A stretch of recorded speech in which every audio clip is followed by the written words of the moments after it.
Hello students, today I am going to teach you formulas of matrices. अब आज हम matrix के definition से स्टार्ट करेंगे. Define the matrix. अगर क्वेश्चन आ जाता है आपको आपने लिखना है it is a rectangular arrangement of data in form of rows and column. अब इसमें क्या होता है कि अब जब भी आपको कोई डेफिनेशन ना पता लग रही हो कि कैसे लिखना है तो हम क्या कर रहे हैं, वैसे भी तो हम अरेंजमेंट ही कर रहे हैं कुछ ना कुछ ऐसे रोज़ का या कॉलम्स का, उसको हम बोलते हैं मैट्रिक्स. उसमें अगर रोज़ के बारे में पूछ लें तो आप बोलोगे rows like a horizontal line and column like a vertical line. अब हमने अगर इसकी कोई एग्जांपल देनी है तो हम ऐसे लिख सकते हैं 2 3 4 जैसे रो 1 है, 5 8 9 कोई भी नंबर्स हो सकते हैं यहाँ पे एलिमेंट्स, वो R2 है. अगर कॉलम बताने हैं C1 C2 C3 तो हम ऐसे बताएंगे 2 5 3 8 एंड 4 9. अगर हमने बताना है order of matrix, order of matrix क्या होता है, number of rose into number of columns. अगर आपको इसकी डेफिनेशन भी आ जाती है तो आपने ऐसे लिखना है order of matrix equal to rows into columns, number of rows and number of columns. Okay, हमने AIG को कोई भी मैट्रिक्स है उसको कैसे एक्सप्लेन करना है.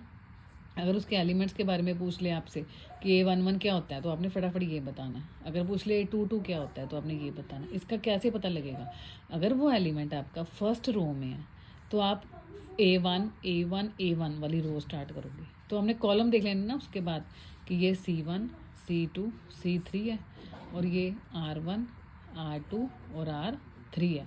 तो आपने जब A11 लिखना है तो उसमें आप क्या लिखोगे कि फर्स्ट रो का ये फर्स्ट कॉलम है तो उसको A11 कहते हैं. आपको ये निकालने भी आ जाते हैं, A11 बता दो, A33 बता दो. तो आप कैसे बताओगे, 3 का मतलब है थर्ड लाइन में थर्ड कॉलम. ये देखो थर्ड लाइन में थर्ड कॉलम 9 है तो इसका आंसर आएगा 9. अगर आपसे A11 पूछता है तो फर्स्ट लाइन में फर्स्ट कॉलम पे 1 वैल्यू है. इस तरह हम इसको भी डिफाइन कर सकते हैं. नेक्स्ट आ गया types of matrix. Type of matrix में आपने ये लिख देना सबसे पहले row matrix, column matrix and square matrix. Row matrix में आप कैसे डिफाइन करोगे, if a matrix have one row, जिसमें सिर्फ ओनली वन ही रो होती है, 1 2 3 ले लो, कोई भी 7 8 14 कोई भी नंबर हो सकता है, that is called a R1. Column matrix में वर्टिकल लाइन हो जाएगी 1 2 3 जैसे C1 मैंने अपनी तरफ से एग्जाम्पल ली है. If matrix has one column that is called a column matrix. Next आ गया स्क्वायर मैट्रिक्स. स्क्वायर मैट्रिक्स में क्या होता है, matrix has number of rows equal to number of columns. जिस भी मैट्रिक्स की आपको नंबर ऑफ रोज या नंबर ऑफ कॉलम्स इक्वल हो जाएंगे वो मैट्रिक्स कौन सा होता है, square matrix. Now next diagonal matrix. अब हम करेंगे डायगोनल मैट्रिक्स. डायगोनल मैट्रिक्स में क्या होता है, if non diagonal elements are zero that is called a diagonal. I mean कि जैसे हम डायगोनल लिखते हैं ना 1 2 4, ये हमारे डायगोनल एलिमेंट्स हैं, सिर्फ इसी में आपके नंबर्स आएंगे और किसी में नहीं आएंगे. डायगोनल एलिमेंट वो होता है.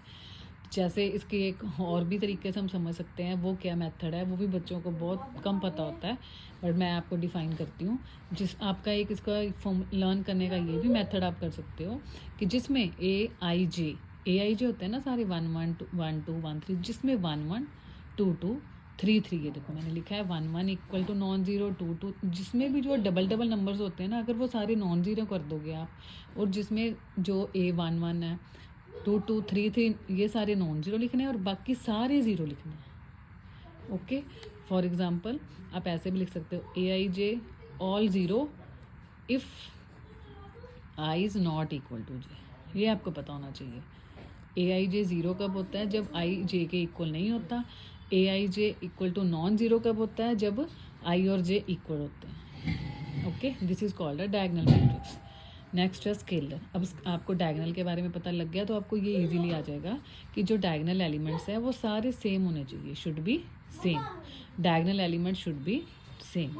इसमें भी वही मेथड है 1 1 2 2 3 3 जो है वो कोई कांस्टेंट होना चाहिए. कोई भी एक नंबर ले सकते हो, जैसे 2 2 2 है तो 3 3 3 भी ले सकते हो, 4 4 4 कोई भी एक सेम एलिमेंट आ सकता है.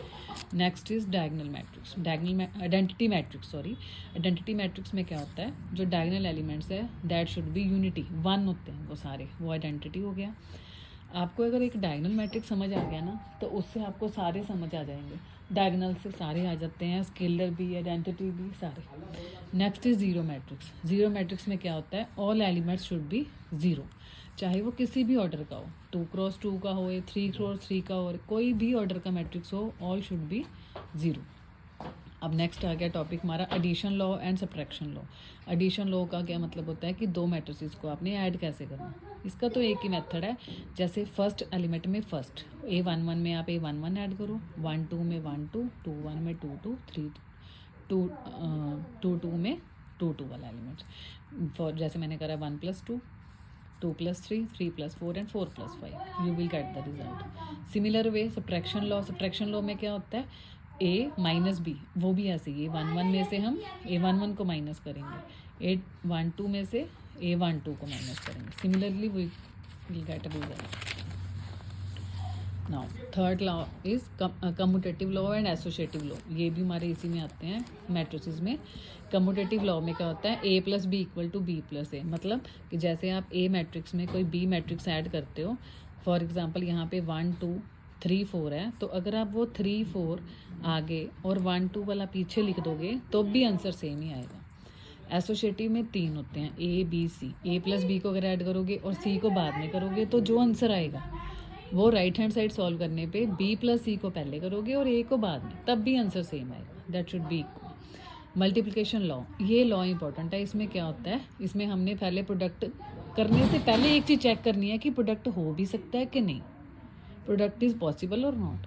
प्रोडक्ट को पॉसिबिलिटी चेक करने के लिए हमें बस दो चीज़ें पता होनी चाहिए कि जो हमारा फर्स्ट एक मैट्रिक्स है उसकी जो नंबर ऑफ कॉलम्स है और सेकंड मैट्रिक्स के नंबर ऑफ रोज है, दैट शुड बी इक्वल। अगर वो दोनों सेम है तभी मल्टीप्लिकेशन पॉसिबल, अदरवाइज नो, हमने करनी ही नहीं है। ओके, ये भी आपको एक फॉर्मूला लर्न करना पड़ेगा। नेक्स्ट आ गया transpose of A matrix. Transpose of matrix क्या होता है, जब आपकी सारी रोज को सारे कॉलम्स में चेंज कर दो। इसकी आप डेफिनेशन कैसे लिखोगे, if all the rows are changed into columns. सारी रोज को कॉलम में चेंज कर दो या सारे कॉलम्स को रोज में कर दो, that is a transpose of a matrix. और इसका साइन क्या होता है, ए के ऊपर आप डैश बना दोगे। उसके भी आगे 3 लो है, अगर आप A ट्रांसपोज का ट्रांसपोज करोगे वो सिंपल A मैट्रिक्स के इक्वल आ जाएगा। A + B का मैट्रिक्स करोगे तो ये अलग अलग पे आ जाएगा ट्रांसपोज। अगर A B का ट्रांसपोज करोगे तो B का ट्रांसपोज इनटू A का ट्रांसपोज, ये भी लॉ है। नेक्स्ट आ गया symmetric and skew symmetric matrix. Symmetric matrix में क्या होता है, आप जैसे A मैट्रिक्स है कोई भी, ओके बेटा, अगर आप उसका कोई ट्रांसपोज लेते हो, जैसे ये मैंने लिया है A का ट्रांसपोज 1 2 3 को हमने कॉलम में कर दिया, 4 5 6 को कॉलम में कर दिया, इसको भी, तो वो दोनों सेम आ गए, कोई प्लस माइनस का चेंज नहीं आया, सेम आ गए दोनों, that is symmetric matrix. Skew symmetric matrix क्या होते हैं, स्क्यू सिमेट्रिक मैट्रिक्स में होता है अगर कोई ए मैट्रिक्स है, अगर हमने उसका ट्रांसपोज किया है ना, तो उसमें कोई एक एलिमेंट में कहीं ना कहीं कोई नेगेटिव नंबर ऐसा होगा जिसको हमने बाहर निकाल सकते हैं। उस नेगेटिव नंबर को हम बाहर निकाल लेंगे तो वो बन जाएगा माइनस ऑफ ए, मतलब मैट्रिक्स तो ए के इक्वल ही आ जाएगा, जो हमने स्टार्टिंग में लिया था उसी के इक्वल आ जाएगा, बस एक नेगेटिव नंबर आगे आ जाएगा। तो रिजल्ट क्या बना, A transpose equal to -A। This is called a skew symmetric. तो ये सारे थे फॉर्मूले जो हमारे मैट्रिसेस को सारे कंप्लीट करते हैं। ए मैट्रिक्स को, ये जो मैट्रिसेस के सारे फॉर्मूले मैं रिपीट कर रही हूँ, मैट्रिसेस की डेफिनेशन, ऑर्डर ऑफ मैट्रिसेस की, types of matrices, row column square, उसके बाद diagonal, scalar, identity, zero matrix, addition law, subtraction law. उसके बाद हम करेंगे commutative law, associative, multiplication, transpose, symmetric, skew symmetric, that's all. I hope आप सबको समझ आ गए होंगे, बस मैट्रिसेस में इससे बाहर कुछ भी नहीं है। अगर आपको ये वीडियो अच्छी लगे तो सब्सक्राइब कर देना बेटा, शेयर, लाइक,